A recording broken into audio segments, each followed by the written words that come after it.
Okay, so overall, looking at this mind map as a whole, in this format, just in the written format, how it was printed, pretty much irreadable. You can't, as you can see, there's a lot of fuzziness going on within the lines, which made it really hard to kind of dissect and diagnose everything going on within the mind map, just because we couldn't read everything. If you notice, there's multiple times where the information is cut off on the sides, which made it also kind of difficult. But you can get the overall gist of it.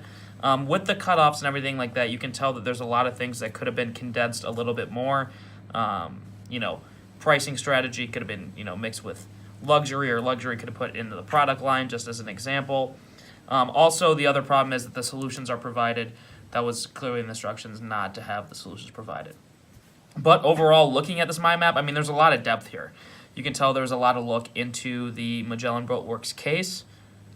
Okay, so to look at the case in a little bit more depth here, starting with the employees, the sales force, $100,000 average base salary for the sales force, so they are targeting higher level salespeople, and they're earning 4 to 5% commission off of their everyday sales. So these are people who have the opportunity to make a really big amount of money if they do well in their jobs. Although the $100,000 base salary does take a little bit away from incentivizing big growth in terms of sales.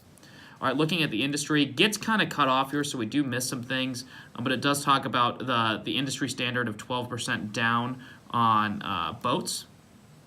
Looking over at the marketing communications, obviously this was one of the biggest problems that Magellan had in the case. In terms of where they were going and trying to establish some sort of connection with customers. They had absolutely no success with trade shows. That was a big point of the case, as well as, they've been in some magazines where they've had some marginal success, but not really with their captain's corner, but that didn't really work for them. So this kind of goes over their entire process, their website, all of their activities, and kind of where the flaws have been there, because overall there hasn't been a huge ROI on their marketing communications. Looking at the product line, they do have multiple products. They've got the powerful boats, the speed boats, as well as the larger boats, and we'll talk about more with the pricing strategy over here. No matter what, there's a standard 15% down payment. That is a little bit above the industry standard of 12%, as well as the seller.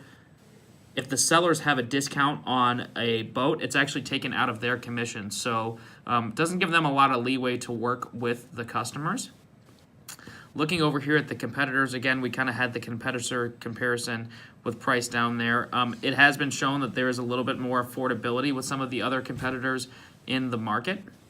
Looking over at the customers, they're targeting essentially two big groups of customers.